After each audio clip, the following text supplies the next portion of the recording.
Hi everyone, my name is Alex and my research paper is about social media and its impact on social movements.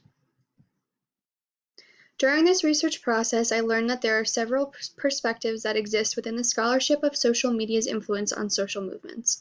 There are those who support, oppose, and are ambivalent to the involvement of social media. The ongoing debates revolve around the effectiveness of social movements and whether they are successful in producing change. A term that is often used within this debate is slacktivism, which is defined as actions taken to bring about political or social change but requiring only minimal commitment, effort, or risk, and is typically used when referring to online social movement efforts.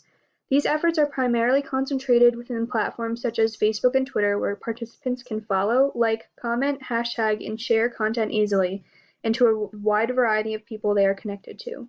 I also learned about the importance of historical context when comparing social movements of the past with the present.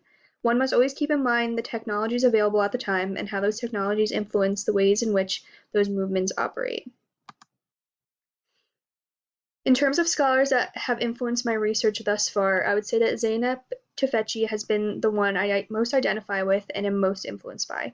I chose her book Twitter and Tear Gas: The Power and Fragility of Network Protest for my book review this semester, and was captivated by both her writing and the research she conducted.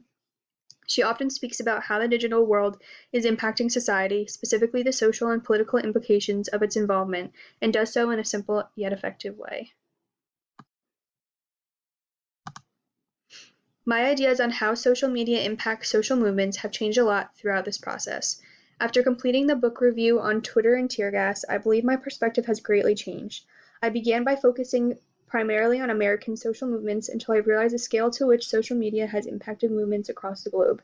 Tufekci describes the experiences of activists and participants abroad who use social media to organize protests and communicate with one another in addition to building up their cause. It's really interesting to see how these patterns of rebellion can be found in places all over the world, especially in countries where free speech is illegal, and social media is the only tool that can help to spread social movements and as well as help them survive. I also learned about the surveillance of social media and how prominent users on Facebook and Twitter have had their accounts deleted and content censored by the government because they are seen as controversial and detrimental to the peace of society. In order to discern high-quality sources, I use the Rutgers Library online database to find peer-reviewed articles that related to my topic. I also use my undergrad library database from Rowan University to see if there are articles and book chapters that I could use that differed from the ones I found through Rutgers. For my popular press articles, I stuck with sites that I'd used in the past that the other professors encouraged students to use, such as the New York Times and the Washington Post. Although popular press articles can have bias, I try to remain as neutral as possible when researching because I want fairly represented ideas and perspectives. Social media definitely played a role in my learning.